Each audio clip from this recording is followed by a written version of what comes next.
musical rendition. Thank you very much. I also want to thank you, Elder Eberi, for your leadership in guiding us today. We are very grateful and we thank you. I want to welcome all of you here tonight. Thank you very much once again. Thank you. A big thank you to my own Professor Irundu, for giving me this opportunity to minister in your church. And I want to thank all of you and welcome you to tonight's program. We are looking at the great controversy. How can we survive? How do we prepare? How can we be victorious? We have been speaking on the theme, Jesus wins, Satan loses. The lamb triumphs and the dragon falls. You know, today, if you don't hear anything, the title for tonight is The Disproportional War. Disproportional war. But if you don't hear anything, go home with this. Though the remnant appears weak, Jesus has the final victory. Though the remnant appears what? Weak, Jesus has the final victory. That is what I want you to leave here with tonight. That if you don't hear anything, have this in mind, that Jesus is victorious. And because he is victorious, you and I, we are assured of victory, which is from Jesus Christ our Lord. So once again, you are welcome to tonight's program, and I pray that the good Lord will bless you. We will all be enlightened, we will be motivated, we will be encouraged to continue and persist in our faith in spite of the challenges, in spite of the difficulties. Always remember, Jesus wins, Satan loses. The lamb triumphs, the dragon will what? Falls. That is the hope we have. So Jesus wins. And because he is winning and he is the winner, we need not be afraid. No matter what will come our way, no matter what experience we may be going through. Remember, the battle may be disproportional.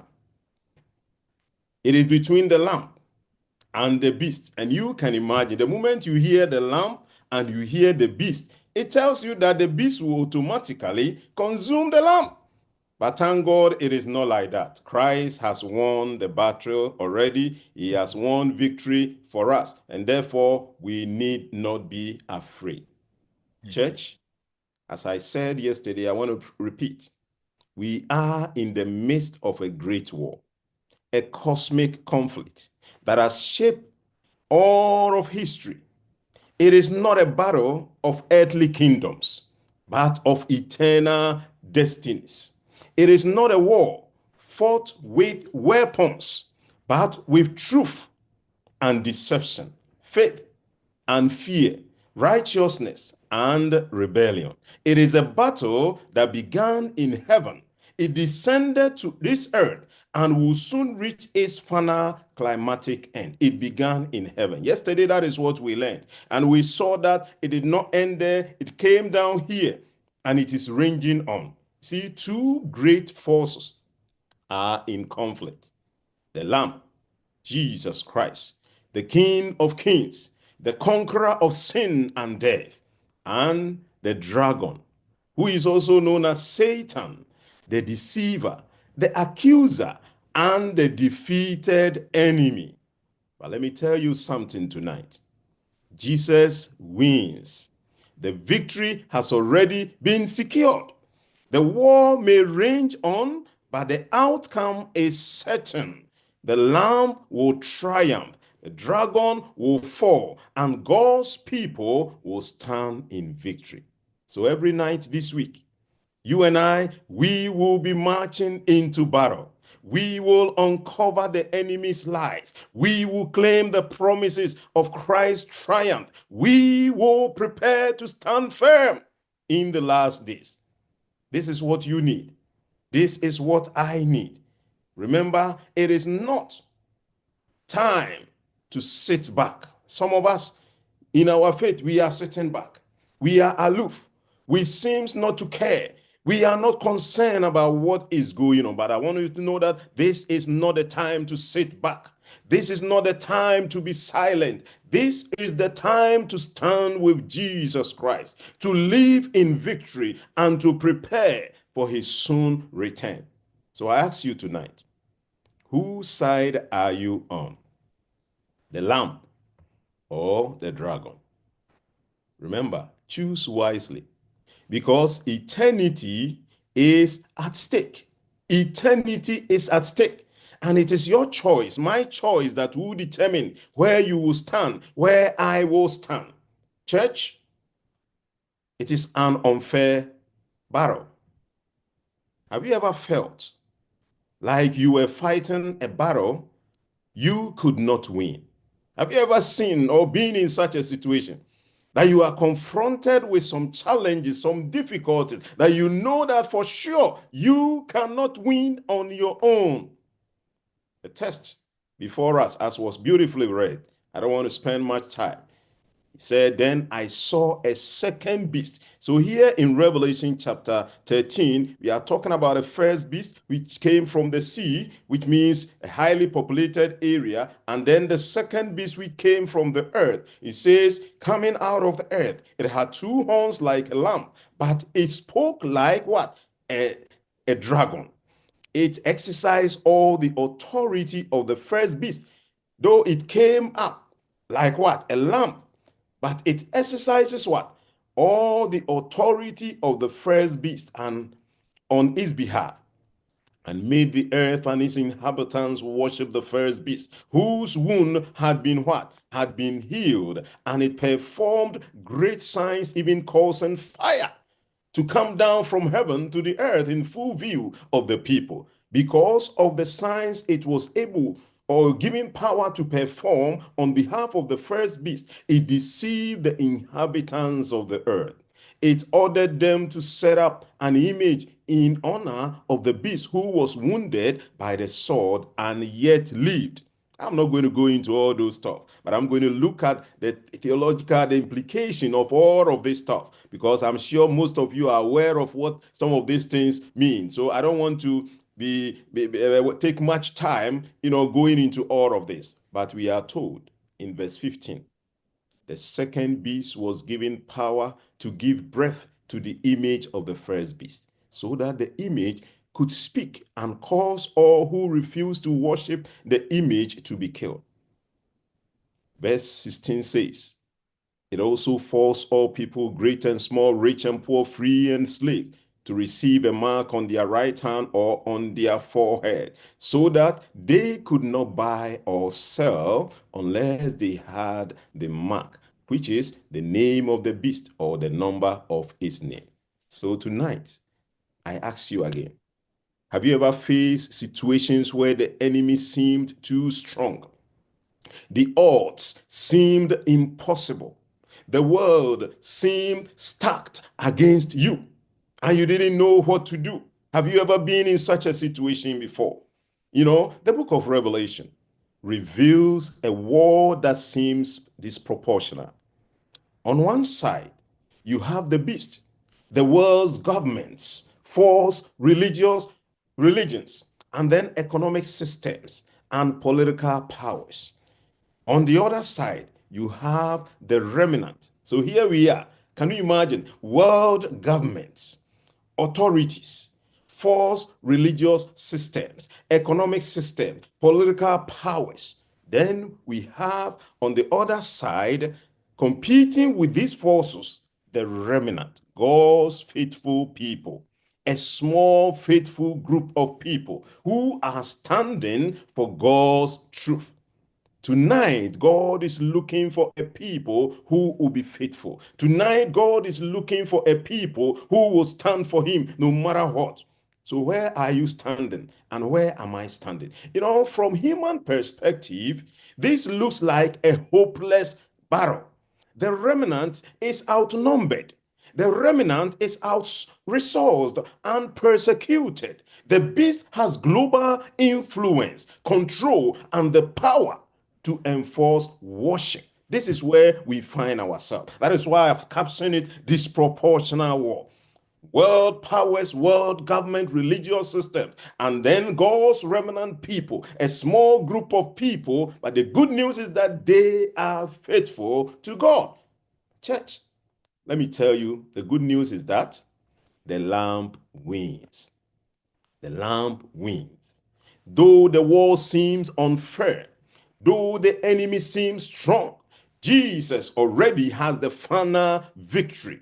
You know, the passage of Revelation chapter 13, verses 1 to 17, presents a vivid and intricate portrayal of the two beasts that emerged from the sea and on the earth, respectively. This is what we are looking at. Two beasts, one from the sea and then one from the, what do you call it? The earth. So the world system is powerful, but not all powerful. Somebody say amen there. Yes, it may be powerful, but not what? All powerful. Your God, Amen. my God, is all powerful. Revelation Amen. 13 describe the two beasts that work together. These two work together to deceive the earth. This is what we need to understand. The first beast, political and religious power, a combination of political and religious power. You know, the beast from the sea, according to Revelation 13, verses 1 to 10, the first beast is described as having 10 horns and 7 heads. It's often interpreted as a symbol of political power that opposes God's authority. The horns represent strength and authority, whilst the heads can signify various kingdoms or empires throughout history. You know, various is a culmination of different powers, different authorities coming together in one person. The beast's blasphemous nature, according to verse 5, is significant. It reflects the opposition, its opposition to Christ and his teaching. It represents world governments, political systems, religious institutions that oppose God. It demands worship and controls economies and persecute the faithful. So verse 7 says that it makes war with the saints and overcome them what? Temporarily. Thank God. He overcomes God's people, the remnant, but not forever, temporarily. That is the good news. You know, as Adventists, we interpret these beasts as representing the papal system, which historically has been viewed as a force against the true worship of God. Now let's look at the second beast. The second beast, we are told, also represent what? Economic and social control. Economic and social control. Revelation 13, verses 11 to 17. So the beast from the earth, the second beast, emerges from the earth. It is characterized by what? Its deceptive nature. Deception is character, the character trait of the second beast, and its role in enforcing the worship of the first beast. So it is the second beast who will ensure that all humanity worship the first beast. The beast, or this beast, can be seen as a symbol of false prophecy and apostasy. The mark of the beast, which is introduced in verse 16, is understood not merely as a physical identifier, but as a representation of allegiance to the powers opposing God. Allegiance to the powers that are opposing God. The first beast and the second beast. You know, the distinction between the mark of the beast and the seal of God is crucial, as it underscores the ultimate choice faced by humanity: to follow divine commandments or to succumb to worldly pressures. This is what we need to look at. You know, the second beast looks like a lamb coming humbly, but speaks like a dragon, uses deception and forced worship to make people follow the first beast.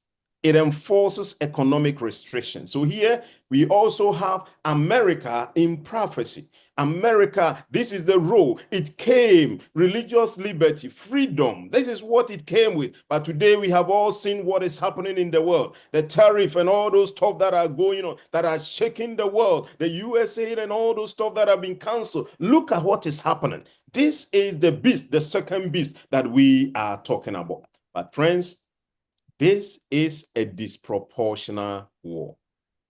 The beast has the nations, the laws, and the system of power.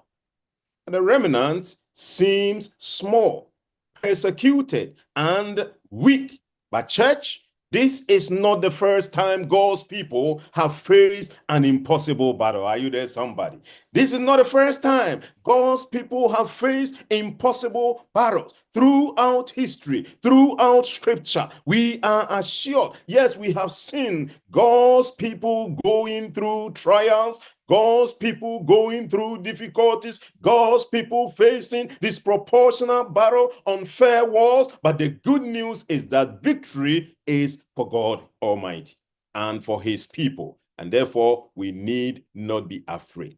When you look at the Bible, you will see throughout history, God's people have been outnumbered, outmatched, and underestimated. But every time God gave the victory, I can tell you that God is ready to give you the victory. If you are faithful, if you are honest, if you hold on to your faith, the good news is that God is in control. I can think about Gideon. If you remember Gideon's 300 versus thousands in Judges chapter 7. Gideon, we are told, he was a judge of Israel. He started with 32,000 soldiers. That is what Gideon gathered. But God reduced this army to just 300 men. The enemy, the Midianites, they were a nomadic tribe that had been oppressing the Israelites. They were as numerous as locusts. That is what Judges chapter 7 verse 12 confirms. With this, number, 300, with people, the enemy, which is described as locusts, like locusts. Just think of it. But what happened? Gideon had 300 men with torches, trumpets, and their unyielding faith. Did you hear that? Unyielding faith, unshakable faith, the faith that will continue to persist in spite of the challenges. Gideon's army overcame the enemy. You can overcome the enemy in Jesus' name. You are victorious in Jesus' name. What lesson can we take from Gideon? God does not need numbers to win battles. He needs faithful people. Are you there, somebody? He needs what? Faithful people. Faithful people are those who trust in God's plan, even when it seems impossible, and all, are willing to follow his guidance. All that it takes is our willingness to follow his guidance. I can also think about David and Goliath in 1 Samuel chapter 17. Goliath was a giant, a well-trained warrior. He was armed with powerful weapons. In stark contrast, David was a mere shepherd boy. David was armed with a sling and 5 stones. David faced this formidable opponent. He was a formidable opponent. The world, in utter disbelief, said to David, "You don't stand a chance, David." Undeterred, David declared with unshakable conviction. What did he say? He said, "The battle is the Lord's. The battle is the Lord." You can tell yourself whatever battle you are facing, whatever challenges you are going through, whatever situation you find yourself in tonight, tell yourself the battle is the Lord. The Lord will win the battle. The Lord will fight his own battle. You can stand still and see the salvation of the Lord. David, we are told, one stone, David defeated the giant and he won the battle. What can we learn from here, listener? It does not matter how big the enemy is. If God is with you, the enemy will fall in Jesus' name. If God is with you, victory is assured. If God is with you, you need not be afraid. That is David. That is Goliath. Then again, I can think about the early church, the early Christian church, versus the Roman Empire. In Acts chapter 17, verse 6, when you look at history, we are told that the early Christians had no military, they had no money, they had no political power. The Roman Empire controlled the laws, armies, and the religious system. The world saw the church as weak and irrelevant. That is how the church the world saw the church weak and what? Irrelevant. And what happened? When you look at Acts chapter 17, verse 6, what does it say? It says, these men who have turned the world upside down have come here also. Did you hear that? These men who have turned what? The world upside down. They have come here. They were in minority. They were few. They were outnumbered. But what happened? With God on their side, they turned the world upside down. Yes, we may be a minority, but the good news is that in just a few centuries, Christianity spread across the world. What lesson can we pick? The remnant may seem small, but the gospel is unstoppable. Tell yourself the gospel is unstoppable. Friends, God is on our side. And when he is on our side, we just have to remain faithful. Even when the odds seems against us. Jesus never promised an easy battle, but he has what? Promised victory.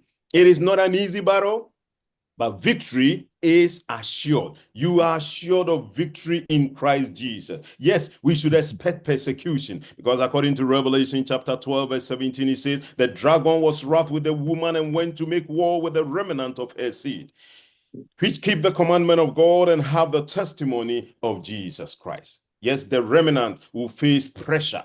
The remnant will face opposition. The remnant will face persecution. The world may call us narrow-minded. The world will call us extremists. The world will consider us as fanatical. But we must stand firm no matter the cost. Stand firm no matter the cost. Stand on God's promises. Isaiah chapter 41 verse 10 says, fear not, for I am with you. Fear not, I am with you. Be not dismayed, for I am your God. I will strengthen you. I will uphold you with my righteous right hand. Hallelujah. That is the God we serve. Romans chapter 8 verse 31 says, if God be for us, who can be against us? If God is on our side, who can fight against us? Stand on God's promises. 2 Corinthians chapter 12 verse 9 says, my grace is sufficient for you. Child of God, his grace is sufficient for you. Child of God, trust in the final victory. The final victory is assured. In Revelation chapter 17 verse 14, it says, these shall make war with the Lamb, and the Lamb shall overcome them. For he is the Lord of lords and the King of kings. He will overcome them. Yes, the beast system will rise, but Jesus will overcome. Yes, friends, the remnant may be small, but God will sustain his people. Do not fear the beast. Trust the Lamb. It is better to know the Lamb than to know the beast. Yes, you need to know Jesus Christ. When you know Jesus, you don't have to worry yourself about the beast, because Jesus is the victor. He has won the battle. He has won the battle for us. And because he has won the battle for us, we need not be afraid. Tonight, this text invites believers to remain vigilant against the influences of the world that seek to draw us away from our faith. In a contemporary context, this text can be related to the various cultural pressures that challenge the principles of the Adventist lifestyle. Sometimes our young people, sometimes the way we want to dress, sometimes the way we want to behave, sometimes the way we see others behaving, that is how we want to behave. But friends, we are a unique people. We are a different people. We are God's last day people. He has called us. He wants us to be unique, different, and vindicate the character of God. The call to recognize and reject the mark of the beast is a call to discernment, urging individuals to evaluate their commitment and align them with God's will. You know, the passage highlights the importance of worshiping God in spirit and in truth, as opposed to succumbing to the deceptions of false prophets. This can be framed as a message of hope, encouraging congregations to engage in genuine worship, practices that reflect their belief and counteract the influences of secularism. Friends, Revelation is fundamentally a book of hope amidst suffering. The faithful are assured of God's ultimate victory. Despite challenges, God remains sovereign and will prevail. The beast system of today may include secular ideologies, economic control, and religious compromise. They are coming in God's church, and you need to be faithful. I need to be faithful. We need to stand faithful. Faithful Christians are seen as a minority. Biblical values today are challenging courts, they are challenging schools, and they are challenging workplaces. Friends, technology and surveillance are being used to influence minds and control behaviors, mirroring the mark of the beast crisis. Spiritual endurance is needed. Many believers face ridicule and pressure to conform to world standards. But friends, be faithful to the end so that you will have the crown of life. Ellen White says in Desire of Ages, in the last great conflict of the controversy with Satan, those who are loyal to God will see every earthly support what? Cut off. Every earthly support cut off. I encourage you to remain faithful, even when the odds seem against you. God's power is greater than any earthly kingdom. So tonight, my encouragement is hold the line. The lamp wins. Satan loses. The lamp triumphs. The dragon falls. Church, the battle may seem unfair. The enemy may look stronger. The world may laugh at our faith. But faithfulness, faithfulness, faithfulness, that is what God requires of you. Your commitment and dedication matters more than numbers. The Lord said to us that we should be strong, stand strong, even when you feel weak, even when you feel outnumbered, even when the world pressures you to compromise. Trust in Jesus. Oh, friends, I have been in situations where I felt overwhelmed, but every time I trusted in Jesus, I found the strength to persevere. The lamp wins, and we will win with him. The victory is not just a future event, but a present reality. The Lamb's victory over sin and death is the foundation of our faith, and it assures us that we too can overcome the challenges that we face. So remember these three truths. Number one, the battle belongs to the Lord, our protector, and he is our guide. 1 Samuel 17:47 says, all those gathered there will know that it is not by sword or spear. This is David speaking. It is not by sword or spear that the Lord saves, for the battle is the Lord's, and he will give all of you into our hands. And indeed, God won the battle. Number two, faithfulness, your commitment and dedication matters more than numbers. When it comes to Gideon and his mighty men, the Lord said to Gideon, you have too many men. I cannot deliver Midian into thy hands, or Israel would boast against me, saying, my own strength has saved. Judges chapter 7, verse 2. Number 3, victory is already assured. In Revelation chapter 17, verse 14, it says, they will wage war against the Lamb, but the Lamb will triumph over them, because he is the Lord of lords and the King of kings, and with him will be his called, chosen, and faithful followers. Tonight, as we navigate the complexities of our world, May we remain steadfast in our commitment to God, discerning the influences around us and upholding the principles of true worship. Let us encourage one another to remain vigilant and to trust in the promises of God's ultimate victory over evil. So stand strong, even when you feel weak, even when you feel outnumbered, even when the world pressures you to compromise. Trust in Jesus. You know, the Lamb wins, and we will win with him. Friends, tonight, we have seen the power of God and the certainty of Christ's victory. Satan ranges, but his time is short. The forces of evil seem strong, but they will fall. The battle continues, but the war is already won. The question is, if Jesus will win, he already has won. The question is not if Satan will be defeated. His fate is sealed. He is a defeated foe. The real question is, where will I stand? Where will you stand? Will you stand with Jesus, the Lamb, and claim eternal victory? Or will you fall with Satan, the dragon, and face eternal loss? Tonight, Jesus is calling, not just to believe, but to stand. Not just to listen, but to live in victory. Not just to wait for heaven, but to proclaim the gospel with boldness. Church, this is our moment.